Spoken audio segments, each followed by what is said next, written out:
Bismillahirrahmanirrahim. Satu kenikmatan saya temukan ketika saya membuka kitab Nihayatul Alam karya Profesor Dr. Muhammad bin Abdurrahman Al-Arifi, dan juga di dalam kitab yang sama An-Nihayah fi Fitan wal Malahim, saya menemukan ada hadis Rasulullah SAW.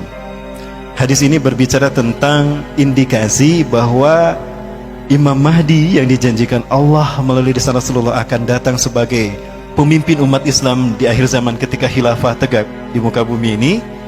Itu diberitakan oleh Rasulullah dengan ciri-cirinya seperti ini. Pertama, Rasulullah SAW bersabda, "Ubashirukum bil mahdi yakhruju fi akhiri ummati." Aku berikan kabar gembira kepada kalian tentang Al-Mahdi yang akan keluar dari akhir fase umatku di akhir zaman. Ya, cirinya apa?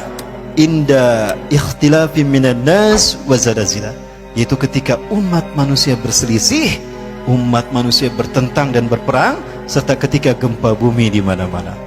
Jadi kalau umat manusia sudah berselisih dan berperang dan gempa bumi di mana-mana, itu pertanda Imam Mahdi akan muncul. Sudahkah manusia berselisih hari ini? Sudahkah peperangan terjadi di mana-mana? Kemudian sudahkah gempa bumi terjadi di mana-mana? Nah, berarti sebentar lagi ya Imam Mahdi datang. Sudah siap menyambut beliau? Yang kedua, indikator kedatangan Imam Mahdi adalah Rasulullah bersabda, "Yaktatilu thalathatun inda kanzikum." Akan berperang 3 orang laki-laki di sisi pembenaran kalian. Pembenaran kalian ini maksudnya Ka'bah.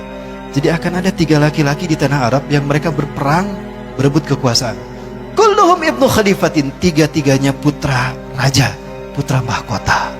Khalifah di sana bermakna mulkan. 3-3-nya putra raja. Jadi kalau ada 3 putra raja berebut kekuasaan di sekitar Ka'bah, itu pertanda Imam Mahdi akan muncul. Kemudian 3 orang laki-laki yang putra mahkota tadi berebut kekuasaan tidak berhasil, kata Rasulullah. Tsumma la yasiru ila wahidin minhum, tapi kekuasaan tidak berhasil mereka dapatkan oleh salah satu dari mereka, satu pun tidak berhasil. Hatta tatlu'a rayatun sudun min qibalil masjid, sampai muncul panji hitam dari arah timur. Rasulullah berada di mana? Di Madinah. Madinah timur tengah. Rasulullah mengarahkan telunjuknya ke arah timur. Yang dimaksud Rasulullah timur itu mana? Saya yakin Indonesia. Dan negara Islam terbesar penduduknya Muslim di mana? Indonesia. Artinya, ciri kalau Imam Mahdi akan muncul apabila panji hitam berkibar di tanah merah putih. Sudahkah berkibar? Sebentar para sekalian, apakah ini yang Rasul maksudkan? 3 putra mahkota mereka berebut kekuasaan. Sudah ada tidak? Sudah ada. 1 Muhammad bin Salman, 2 Khalid bin Farhan, 3 Muhammad bin Nayef. 3 ini adalah 3 putra mahkota yang sedang berebut kekuasaan. Ya, apakah Raja Salman akan terbunuh? Pernah ada percobaan pembunuhan pada Raja Salman, tapi tidak berhasil. Pelurunya meleset, Raja Salman masih aman. Lalu beliau dilindungi dan dibawa ke bunker. Subhanallah, angin kebangkitan Islam itu terjadi sekarang dan kita menyaksikannya. Apakah ini isyarat kalau kebangkitan Islam yang disebutkan Rasulullah dengan panji hitamnya itu Indonesia? Mudah-mudahan iya. Inilah seperti yang dikatakan oleh Profesor Dr. Abu Bakar Al-Awawidah. Maaf, Dr. Abu Bakar Al-Awawidah. Beliau adalah Ketua Rabithah Ulama Palestina. Ketika tahun 2016 beliau ceramah di Masjid Jogokarian, bagaimana pendapat Dr. Abu Bakar Al-Awawidah tentang hadis Rasulullah yang menyebutkan merah dan putih? Mohon maaf saya sebutkan lagi untuk menyemangati ya para sekalian. Saya tidak akan pernah bosan mengingatkan antum sekalian bahwa Rasulullah pernah menyebutkan merah putih dalam hadisnya. Betul? Seperti apa hadisnya? Baik, saya bacakan hadisnya. Ini ada dalam Sahih Muslim, Kitabul Fadail, bab fadlun Nabi sallallahu alaihi wasallam an syaidil khalaik. Ya, Rasulullah SAW bersabda, "Inna Rabbi zawaliyal arda." Sesungguhnya Tuhanku melipatkan bumi ini untukku. Hatta ra'aitu masyariqaha wa magharibaha, sehingga aku melihat kekayaannya terbentang dari timur sampai ke barat. Wa atanikal al-kanzain, dan Allah mempusakakan kepadaku 2 pusaka. Allah memberikan kepadaku 2 pusaka, al-ahmar wal abyada, pusaka merah dan pusaka putih.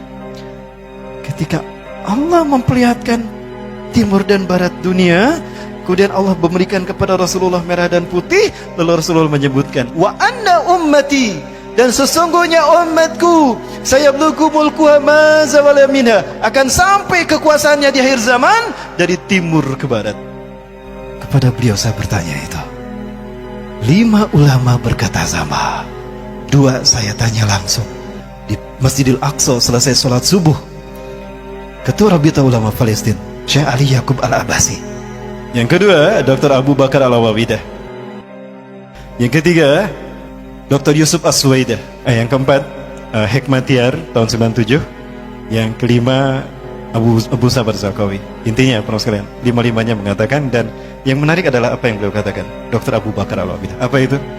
Ala kulli biladil muslimin alladhina yaqbaluna al-islam dinahum, antum ya Indonesia lam yahtarakumullah liqiyadi qimati hadzal din fi akhir zaman qabla sa'ah. Dari semua negara yang menerima Islam sebagai agamanya, tinggal kalian Indonesia yang belum Allah pilih untuk memimpin kebangkitan Islam. Allahu Akbar.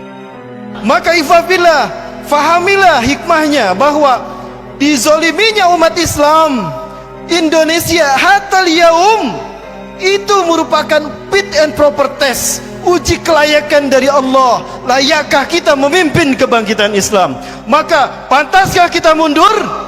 Pilihan kita cuma 2, gugur sebagai syuhada terbaik atau menang di ujung sana. Mau pilih yang mana? Dua-duanya sama. Baik, para sekalian, inna qabla tahdusul malhamatil kubra yanqasamullahu al-muslimin ila khayma ila salasatil aqsam. Sesungguhnya sebelum huru hara akhir zaman terjadi, Allah akan membagi 3 umat Islam. Sulusuhumul ula alladzina yanfiruna minal ma'arakah wa minal jihad wa hum alladzina la yaqbalullahu taubatahum abadan wa hum khalidina finnari jahannam. Sepertiga pertama adalah mereka yang lari dari perjuangan membela hak, membela kalimah tauhid. Mereka adalah orang-orang yang Allah tidak menerima taubat mereka selamanya, dan mereka kekal di neraka jahanam. Ini kelompok yang pertama. Dan ini bukan pilihan kita, betul? Nomor 2, siapa nomor 2 ini? Alladzina kutilu fitika ma'arakah wa hum afdalu syuhada'i fil alam yaumaidin. Sepertiga yang kedua, jangan lupa, sepertiga yang kedua adalah orang-orang yang gugur di perjuangan itu, dan mereka lah syuhada teragung saat itu. Surga menunggu mereka.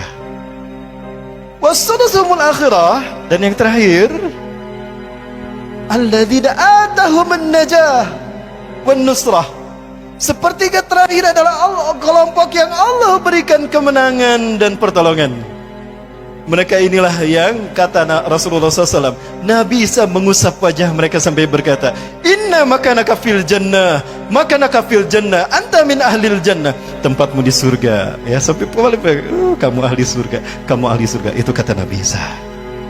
Dan mudah-mudahan itu kita.